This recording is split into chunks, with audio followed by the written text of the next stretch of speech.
dear students. So today we are going to begin our another chapter, that is sound, of class 9. And here I am with the back exercise solution. So let's do all the questions one by one. So this is our back exercise and I'm going to proceed with question number 1. Let's understand what it says. कहते which observation best supports the idea that sound is a mechanical wave? अगर आप लोगों ने बच्चे class में अगर ध्यान से सुना है तो साउंड एक मैकेनिकल वेव होती है. साउंड को एक मीडियम चाहिए होता है आगे प्रोपेगेट करने के लिए. तो कहते कौन सी ऑब्जर्वेशन से हम ये बता सकते हैं कि sound is a mechanical wave? So options given are sound shows reflection, sound needs a medium to propagate, sound has a frequency, sound carries energy. Well, हमें कैसे पता चलता है to support the idea that sound is a mechanical wave? जहां भी mechanical बात आती है वहां मीडियम की बात होती है. So the best option which is suitable over here is option number 2, that sound needs a medium to propagate. So this is the right answer. Okay, so now next moving on to the question number 2. Let's understand what it says. कहते for a sound wave propagating in a medium, increasing its frequency will increase its. कहते कोई sound wave है जो propagate कर रही है कहाँ पे, एक मीडियम में, उसकी हमने फ्रीक्वेंसी इंक्रीज कर दी. विल इंक्रीज इट्स, फ्रीक्वेंसी को इंक्रीज करने से क्या होगा? सो let's understand this. Wavelength, wavelength तो डिक्रीज करती है, राइट? एंड स्पीड, स्पीड के साथ भी हमारा रिलेशनशिप बन सकता है. Number of compressions per second, yes, frequency बढ़ने से हमारे पास number of compressions per second. This is the correct answer, right? Frequency, अच्छा हमने यही ऑप्शन क्यों लिया कि नंबर ऑफ कंप्रेशन के मैम स्पीड और टाइम पीरियड भी तो है? बिकॉज फ्रीक्वेंसी मीन्स, फ्रीक्वेंसी का मतलब क्या है, इसका ऑप्शन 3 आप नोट कर लीजिए. फ्रीक्वेंसी का मतलब नंबर ऑफ वाइब्रेशंस और कंप्रेशन प्रोड्यूस्ड इन 1 सेकेंड. तो आपके पास जब फ्रीक्वेंसी बढ़ती है मतलब आपके पास वाइब्रेशंस प्रोड्यूस हो रही हैं, वो भी बढ़ रही हैं. सो इसका जो फाइनल बेस्ट सूटेबल आंसर है, अगर हम मटेरियल मीडियम के अकॉर्डिंग चलें, तो number of compressions per second, this is the correct answer. I hope you understand this one. Okay, so moving on to the next question number 3. Let's understand what it says. कहते if 20 compressions pass a point in 4 seconds the frequency is. Okay, तो हमें given क्या है? हमें given है, we are given with the number of compressions. क्या given है जी? Number of compressions. So these are what? These are 20, right? And हमें टाइम कितना गिवन है जी? Time is 4 second, right? और हमारे पास फ्रीक्वेंसी का फॉर्मूला क्या होता है? फ्रीक्वेंसी को आप बेटा एफ से भी डिनोट कर सकते हैं and this is the Greek letter nu से भी डिनोट करते हैं. तो मैं यहाँ पे फॉर द इजिएस्ट पोर्शन वैसे एफ से भी डिनोट कर रही हूँ. The formula is number of compressions. कई बार यहाँ पे टीचर्स वाइब्रेशंस भी लिखते हैं, that is also correct. So what is given to us? It is 20/4 and it, when you cancel it out, answer is 5 and you must write the unit. Hertz is the SI unit of your frequency. So this is the final answer for this question. But simply हमने direct formula apply करा है, so it's not that difficult. Okay, so moving on to the question number 4. Let's understand what it says. कहते in a room the reflected sound reaches the ear in 0.05 seconds after its production. Will it produce an echo or reverberation? Justify your answer. कहते किसी कमरे में ना हमें sound जो है reflect होके 0.05 सेकेंड के बाद सुनाई दे रहा है, तो कहते ये इको प्रोड्यूस करेगा कि रेवर्बरेशन प्रोड्यूस करेगा? If we know the basic meaning of echo और reverberation, this answer is very easy. So let's understand this. An echo is heard only if the reflected sound reaches the air after 0.1 second or more.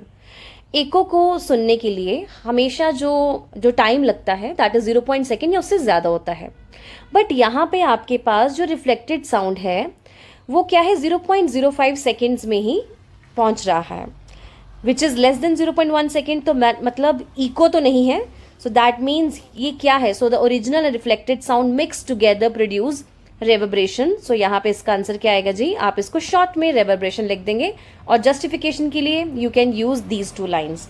I hope you understand this one. Okay, so moving on to the question number 5। बच्चे हमें यहाँ पे graphical questions हैं, तो let's understand.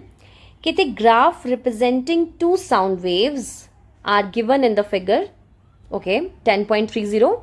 if the scales on the x and y axis are two graphs are the same, मतलब उन्होंने यहाँ भी डेंसिटी ली है, यहाँ डिस्टेंस, दोनों स्केल सेम लिए हैं। कहते then which of the two sound wave has greater wavelength and smaller amplitude? Okay, तो सबसे पहले हम वेवलेंथ देख लेते हैं। वेवलेंथ में वेवलेंथ सबसे ज़्यादा उसकी होती है जहाँ पे कम वेव्स प्रेजेंट होती हैं। अब अगर आप ग्राफ नंबर बी देखें तो यहाँ पे वेव्स जो है वो ज़्यादा है जी, राइट, पर दूसरे ग्राफ में वेव क्या है, कम है। सो दैट मीन्स फर्स्ट का आंसर आपके पास क्या आ जाएगा, ग्रेटर वेवलेंथ के लिए हमारे पास ग्राफ कौन सा है, ए है। Fewer waves are present in the same distance, right, distance same रखा हुआ उन्होंने। अब कहते हैं आपके पास स्मॉलर एम्पलीट्यूड कहाँ है। स्मॉलर एम्पलीट्यूड के लिए भी ज़रा ध्यान देंगे। एम्पलीट्यूड जो है वो आपके पास ये वाला एम्पलीट्यूड था हाईएस्ट, ये जो पीक कवर करना, राइट। ध्यान दीजिए स्केल सेम है, इसकी हाइट ज़्यादा नहीं लग रही और इसकी हाइट थोड़ी सी कम लग रही है। उन्होंने स्मॉलर एम्पलीट्यूड पूछा है, so yes answer will be again the same. So the smaller amplitude of the graph A, reason the height of the wave from the mean position is less than the graph B. Graph B जो है आपके पास, उसमें अगर आप देखें ये peak, ये distance ज़्यादा है, पर ये वाली जो पीक है, ये वाली हाइट जो है ये कम है।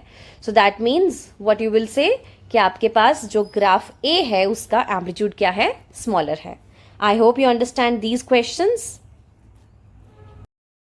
Okay dear students, so moving on to the question number 6, let's understand what it says.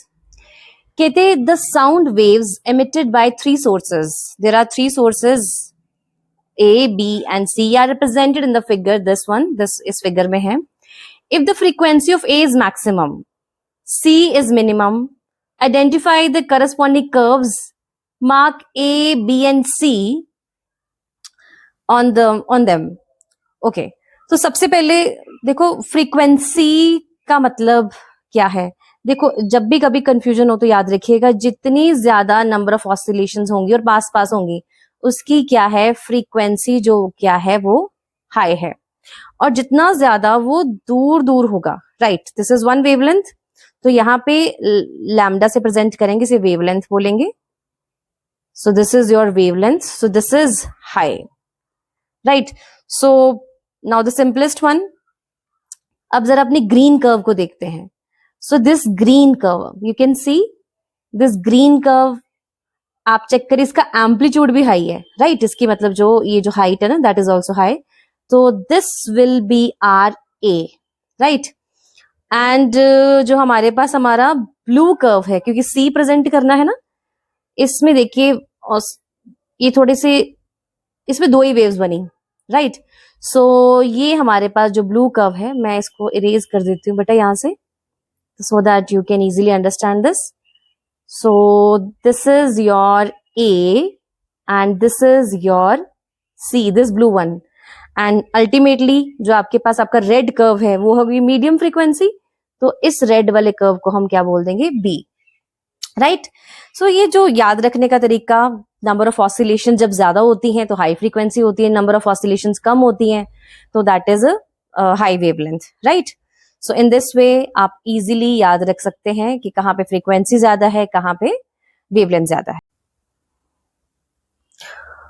Okay, if we look into this question, let's understand question number 7, what it says. कहते draw a graph to represent a sound wave for which the density amplitude is 3 units and wavelength is 4 units.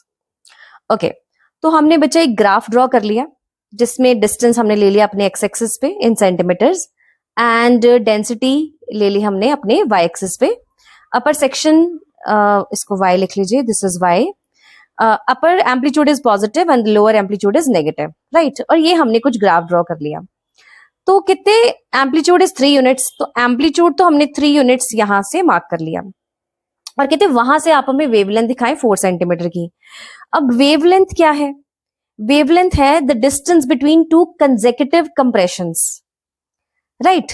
Compressions और के बीच का जो distance है वो 4 centimetre है।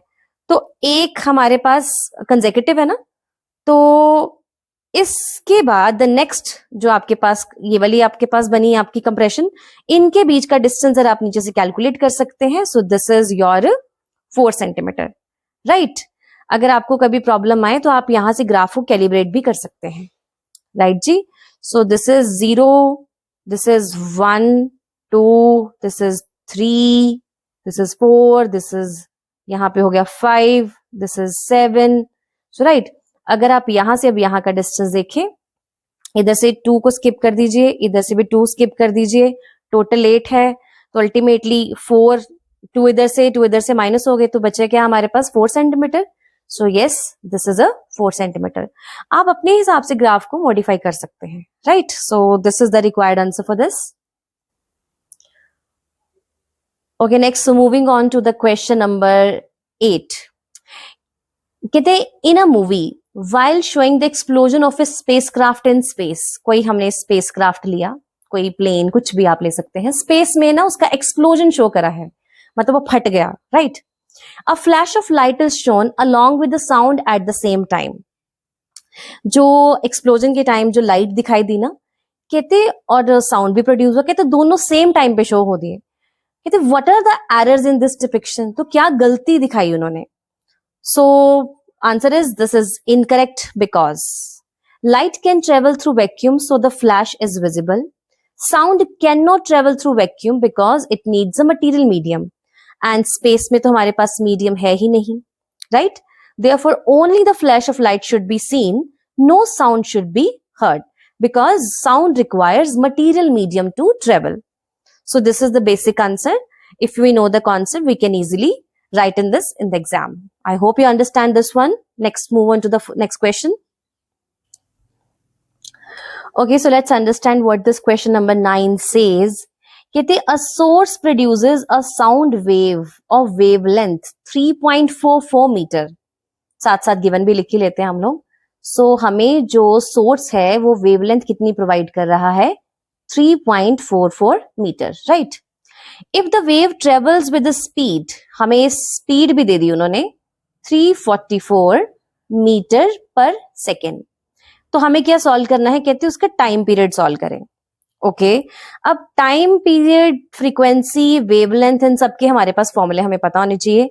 तो सबसे पहले ये न्यू लिख लीजिए, आई right in a better way. आप इसे ऐसे करके लिखते न्यू और एफ लिख लें, फ्रीक्वेंसी। इसका फॉर्मूला होता है आपके पास वेलोसिटी बाय वेवलेंथ। एक तो आपको ये फॉर्मूला पता होना चाहिए, राइट। दूसरा आपको टाइम पीरियड पता है, सॉल्व करना है, तो उसका फॉर्मूला है 1 बाय फ्रीक्वेंसी। एक फॉर्मूला मुझे ये पता होना चाहिए, राइट। अब हम इन सब चीजों को यूज करके अपना टाइम पीरियड सॉल्व करेंगे। तो पहले फ्रीक्वेंसी सॉल्व कर लेते हैं। सो फ्रीक्वेंसी दैट इज एफ, कितना आ गया? Velocity bye wavelength. What is velocity? That is 344 by 3.44. Let's solve this. बेटा यहाँ से पॉइंट हटा के I am writing it like, so frequency is coming out to be 100 hertz, right? आप symbol कोई भी यूज कर सकते हैं, F यूज कर लीजिए, न्यू यूज कर लीजिए, that's your wish. So now अब हमें क्या करना है? Solve time period. So time period is equal to 1 by frequency. So 1 by 100, right? कितना बन जाएगा बच्चे? This will be 0.01 second. So this is the required answer. अगर हमें फॉर्मूले के बारे में पता है, अगर हमें नॉलेज है, तो these kind of questions are not at all difficult for anyone. So I hope you understand. Let's move on to the next question. Okay, now let's understand question number 10. कहते a ship searching for a sunken ship जो डूब चुकी है sent a sonar signal and detected an echo after 5 seconds. सबसे पहले हमें सोनार के बारे में पता होना चाहिए। सोनार is a device that uses ultrasonic waves to detect underwater object. ठीक है जी। पानी में डूबे हुए जो ऑब्जेक्ट्स होते हैं उनको डिटेक्ट करने के लिए हम इस फिनोमिना का यूज करते हैं, एक डिवाइस का यूज करते हैं जिसे हम सोनार बोलते हैं। तो इको आती है, इको क्या होता है? Reflection of sound waves. So कहते हैं if ultrasonic wave travels at this 1525 meter per second in sea water approximately, how far down in this ocean the wreckage of the sunken ship located? तो कहते बताइए कहां पे आपके पास वो जो ऑब्जेक्ट है वो लोकेटेड होगा। Very easy. इसके लिए सबसे पहले हम क्या करते हैं, एज ऑलवेज हम अपना गिवन लिख लेते हैं। तो इको के लिए जो टाइम है पहले वो लिख लें। So time is equal to 5 second and जो स्पीड गिवन है that is 1525 meter per second, right.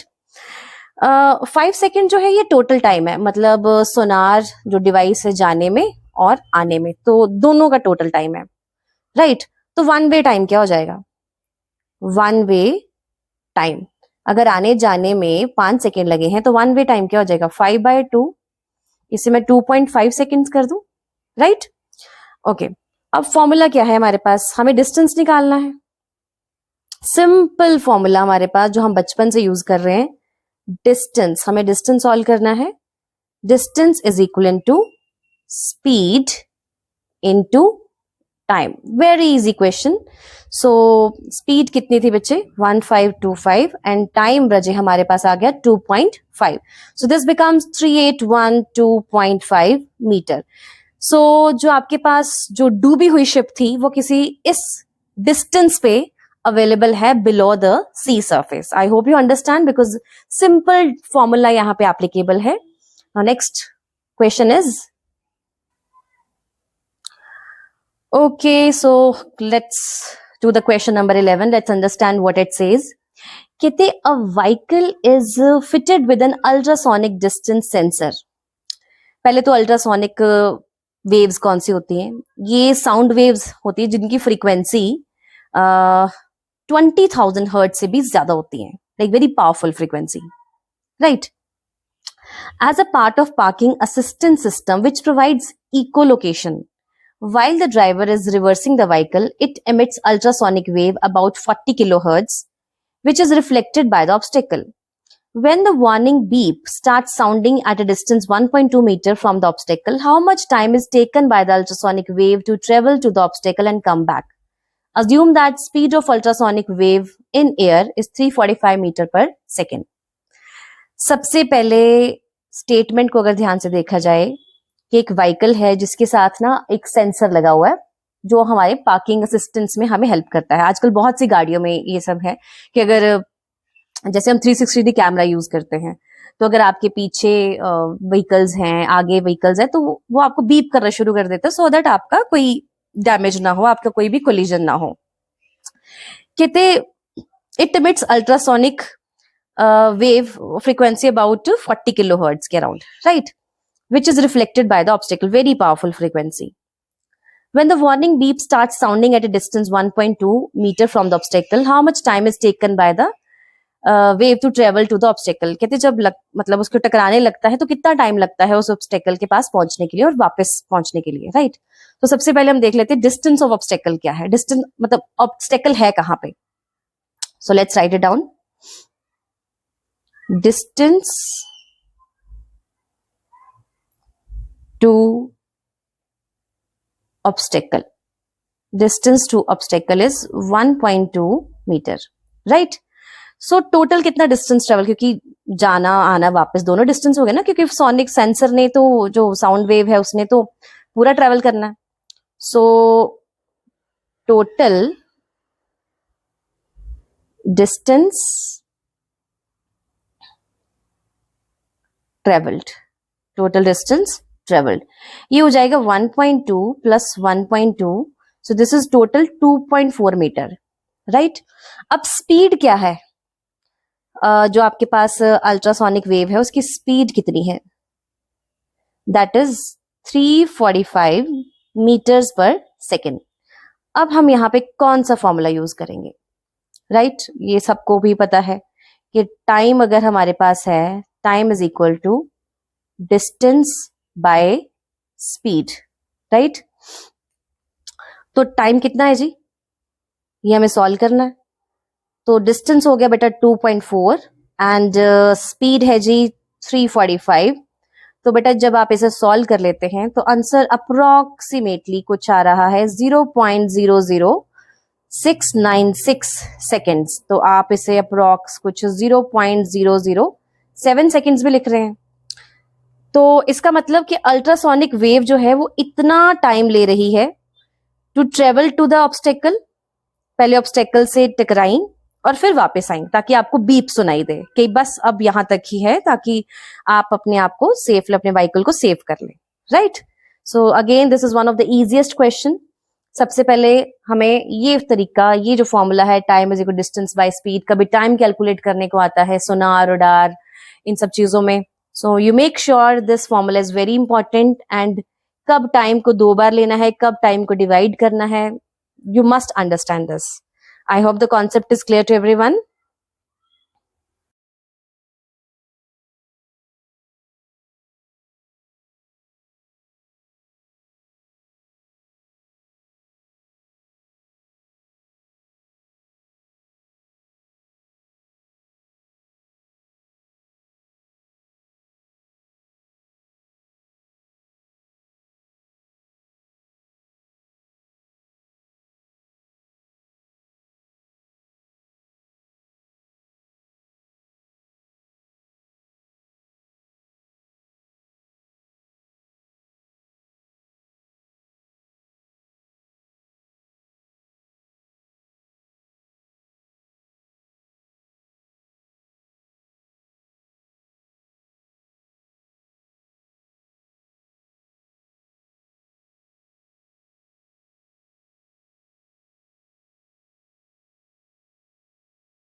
Okay, dear students, so moving on to the question number 12, let's understand what it says.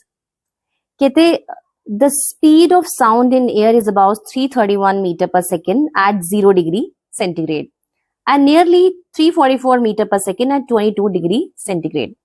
Roughly how much extra time will the sound of thunder take to travel a distance of 1720 meter if the air temperature changes from 22 degree centigrade to 0 degree centigrade? Assume that all the other conditions remains unchanged. Okay, तो let's understand कि हमें speed क्या है. Speed है distance traveled by sound in 1 second and time taken by sound to cover a given distance. तो formula तो that means हमें time की बात कर रहे हैं. So formula is given to us as like, let's write it down. So time का हमारे पास जो formula है that will be time is equal to distance by speed, right? तो सबसे पहले गिवन जो है वो देख लेते हैं. सो डिस्टेंस हमारे पास बच्चे गिवन है, distance is equal to 1720 meters. Okay, और हमें स्पीड भी गिवन है at different temperatures. So speed at you can write 22 degree centigrade पे क्या है, 344 meter per second. And similarly speed at 0 degree centigrade it is 331 meter per second. Okay, तो हम पहले क्या करते हैं, हम स्टेप 1 में फर्स्ट टाइम निकाल लेते हैं. So time at 22 degree centigrade. So T1 बेटा क्या हो जाएगा, 1720 by 344. It is approximately cancel out. So this is 5 seconds. Right. Similarly, for step 2, it is time at 0 degree centigrade. So T2 will be, T2 can be calculated as 1720 by 331. बेटा जब इसको solve करते हैं तो answer आता है हमारे पास 5.20 seconds. तो स्टेप 3 में अब अगर हम देखें एक्स्ट्रा टाइम कितना लगा, extra time, so extra time हमारे पास हो जाएगा, हम क्या करेंगे, T2 T is equal to T2 minus T1 कर देंगे. So 5.20 minus 5.00 and the answer comes out to be 0.20 second. तो मतलब sound takes approximately 0.2 second more at 0 degree centigrade. मतलब जब वो 0 डिग्री सेंटीग्रेड पे है तो वो 0.2 का थोड़ा टाइम ज्यादा ले रहा है. तो यहां से कॉन्सेप्ट हम ये भी याद रखेंगे, as the temperature decreases the speed of sound decreases, therefore sound takes more time to reach the listener. याद रखेंगे कि टेम्परेचर, यहाँ पे आप एक की पॉइंट नोट कर लीजिए, टेम्परेचर जब आपके पास डिक्रीज करता है, ठीक है, तो जो स्पीड है, तो स्पीड भी क्या है, डिक्रीज करती है. सो इसलिए जब स्पीड डिक्रीज हो जाएगी तो टाइम क्या है, अल्टीमेटली आपका थोड़ा सा बढ़ जाएगा. I hope you understand the concept. Okay, now let's do this question number 13. कहते the variation of density of medium for a sound wave propagating with the speed of 340 metre per second is shown in the figure. एक sound wave है जो इस medium में propagate कर रही है. Calculate the wavelength and frequency of the sound wave. तो सबसे पहले हम इस बेसिक टर्म्स देख लेते हैं. कंप्रेशन क्या होता है, region where particles are close.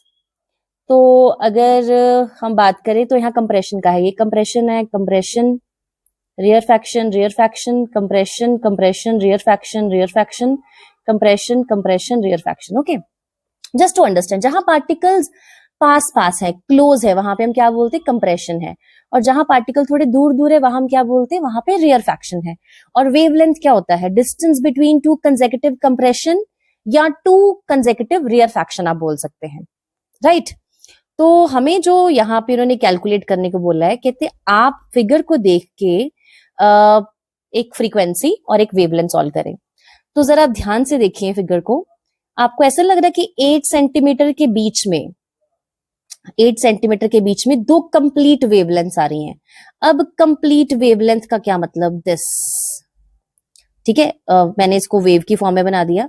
आप इसे ऐसे भी कर सकते हैं कि मतलब एक compression rarefaction, right, that complete, एक जगह कंप्रेशन हो और एक जगह रेयरफैक्शन हो, कंप्रेशन रेयरफैक्शन, सो वो आपके पास क्या है, कंप्लीट वेवलेंथ बनती है। तो यहां ध्यान दीजिए, so this compression, this rarefaction and this compression, तो एक बन गई पूरी वेव यहां से और एक बन गई यहाँ पे वेवलेंथ यहां से, तो दो वेवलेंथ हो जाएंगी। सो हम कैसे लिखेंगे इसको, so the distance of 8 centimetre contains two complete what? Two complete wavelengths. Two complete wavelengths. अगर दो wavelengths है तो मतलब मैं उसको 8/2 सेंट कर दूं, क्योंकि मुझे तो एक वेवलेंथ का पूछा ना उन्होंने, so that will be our 4 centimeter, क्योंकि वेवलेंथ का जो यूनिट होता है वो मीटर होता है, तो इसको हम कन्वर्ट कर लेते हैं। So this will be 0.04 meter. तो यहां से वेवलेंथ कैलकुलेट हो गई। अब क्योंकि वेवलेंथ हमारे पास सॉल्व हो चुकी है, so we will further calculate our frequency. हमें ना स्पीड जो है that is also given to us, that is 340 metre per second.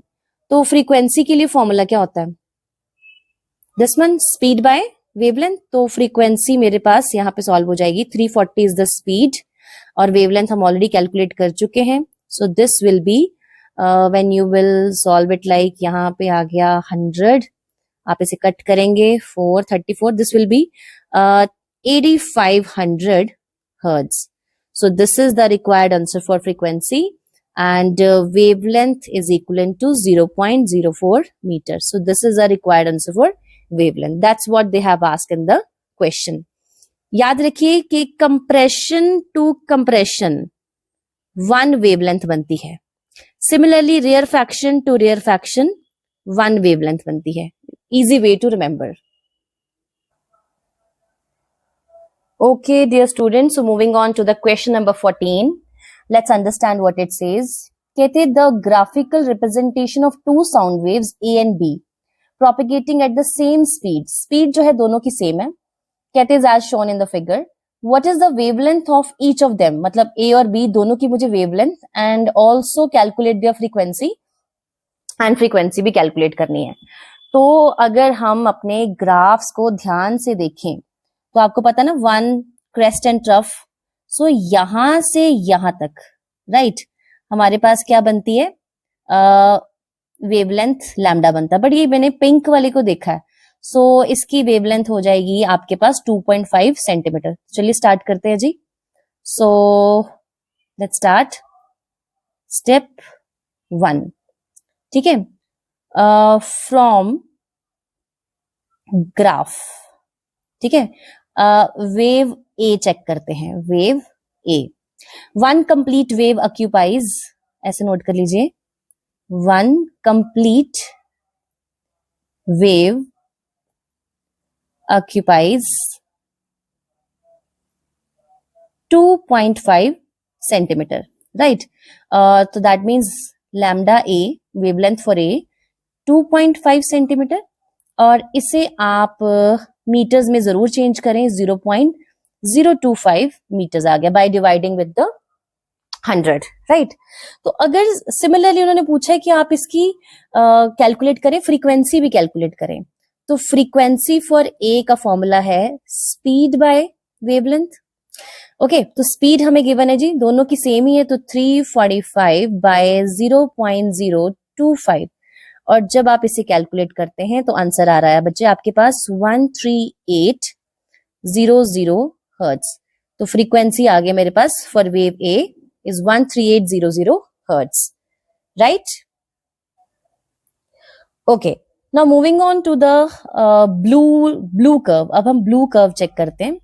तो वेव बी जो है वो ब्लू से प्रेजेंट हो रही है, जरा ध्यान से देखिएगा बच्चे, आई विल बी प्रेजेंटिंग यहां से ब्लू कर्व, ये वाली, राइट।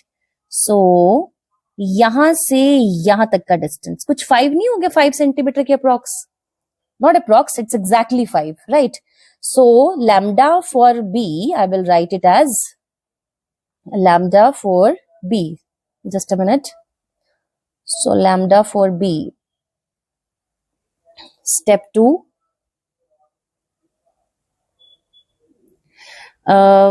इसे नोट कर लीजिए, आप नोट कर ले यहां पे, wave b 1 complete wave occupies 5 centimeter, right? So that means lambda for b is 5 centimeter, right? तो इसको भी बेटा हम चेंज कर लेते हैं अपने मीटर्स में. So this is 0.05 sorry meters, यहाँ पे बाय 100 करके आप इसे 5 बाय 100 कर लेंगे ना. So this will be 0.05. Let me write over here. It is like 0.05 meters, right? अब सिमिलरली हम इसकी वेवलेंथ से फ्रीक्वेंसी कैलकुलेट करेंगे. सो फ्रीक्वेंसी आ गई मेरे पास, फ्रीक्वेंसी फॉर बी, क्योंकि उन्होंने बोला स्पीड सेम है तो फॉर्मूला वही v by wavelength of b. Frequency है, सॉरी वेलोसिटी है, स्पीड है 345 और नीचे आ जाएगा हमारे पास 0.05 मीटर्स में रखा है. So frequency for B, when you will solve this, the answer comes out to be 6900 hertz, right? So this is for B wave, and if we write, and this is for your wave A wave, right? So frequency for A, wavelength for A, wavelength for B, and frequency for B we have calculated in this way. Very easy, simple, direct formulas are applicable. But what concept we have derived? Smaller wavelength means higher frequency. अगर आप देखें जरा ध्यान से, particle A को देखें, जिसकी wavelength है कम उसकी फ्रीक्वेंसी है ज्यादा, राइट? ये 2.5 है. और जिसकी आपके पास वेवलेंथ है ज्यादा उसकी फ्रीक्वेंसी है कम. सो ये कॉन्सेप्ट हम यहां से जरूर याद रखेंगे. आई hope you understand this one. Okay, dear students, moving on to the last question of this chapter. Let's understand the statement, what it says. कहते two identical sound sources are placed at A and B. ये बेटा जी दो sound sources रखे हुए हैं. एक आप देख सकते हैं हवा में है और एक पानी में है, right? One in air and one submerged in water. Both produce sounds at the same time. दोनों same time पे ही एक sound produce कर रहे हैं because sound sources है. Which travel horizontally to the vertical side of the cliff. ऐसे sound जा रहा है, ठीक है, और यहाँ पे आपके पास cliff मतलब पहाड़ी है. And come back. टकरा के वापस आ जाते हैं. If the time taken by sound to return to A is 4.5 times than that of B, what is the ratio of speed of sounds in air and water? Okay. तो eco का मतलब भी हमें पता है कि reflection of sound from a surface, यहां से साउंड का जाना और टकरा के वापस आ जाना, right?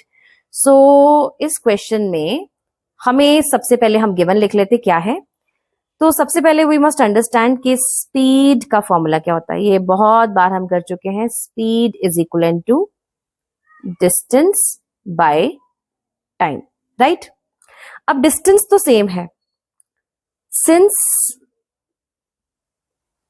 distance is same, so that means speed जो है, speed का time के साथ क्या रिश्ता हो गया? Inversely proportional. So speed is inversely proportional to, just a minute, speed is inversely proportional to time. तो मतलब ये ऐसे वेलोसिटी का टाइम के साथ क्या है, उल्टा रिलेशनशिप है. अगर टाइम बढ़ेगा तो स्पीड कम हो जाएगी, अगर टाइम कम हो जाएगा तो स्पीड ज्यादा हो जाएगी. अच्छा, हमें जो गिवन है ना, हमें उन्होंने बोला है कि जो, याद ध्यान दीजिए, if the time taken by sound to return to A is 4.5 times than that of B, मतलब जो टाइम ए ले रहा है वो क्या है 4.5 टाइम्स द बी। तो देन कहते हैं वेलोसिटीज की आप रेशियो निकाल के बताएं, हमें ये गिवन सिचुएशन उन्होंने दी हुई है। If this is the situation और हमें पता है कि वेलोसिटी का टाइम के साथ क्या है, इनवर्सली प्रोपोर्शनल रिलेशनशिप है, तो we can write therefore velocity in air by velocity in water, ये क्या हो जाएगा जी इनवर्सली प्रोपोर्शनल। तो यहाँ पे b लिख देते हैं और यहाँ पे a लिख देते हैं, ठीक है जी। तो इसको भी आप a लिख लो और इसको भी आप लिख लो b, ताकि गलती ना लगे, right. So it will be tb की वैल्यू हम ऐसे रहने देते हैं, time for the b sound wave और साउंड सोर्स, एंड a की यहां पे आ जाएगी 4.5 tb। अब जरा ध्यान दीजिए, ये इसके साथ कैंसिल हो जाएगा, राइट। अगर ये कैंसिल होता है so what we can do, we can write, we can simply write that v for a and v for b is equivalent to 1 by 4.5, और what else we can write, solve कर लेते हैं 10 by 45, right, and we can simply cut it, it is 2 by 9। so ratio क्या बन जाएगी, VA ratio V for water, आप चाहे यहाँ पे एयर लिख लो, is equivalent to 2:9। so that means for same distance this is like this। इस पे कॉन्सेप्ट हमारे पास क्या है, more time means lower speed, less time means higher speed, hence we can say therefore we can say sound travels much faster in water than in air। I hope you understand these questions. Thank you everyone. If there is any problem, do write in the comment section. Thank you.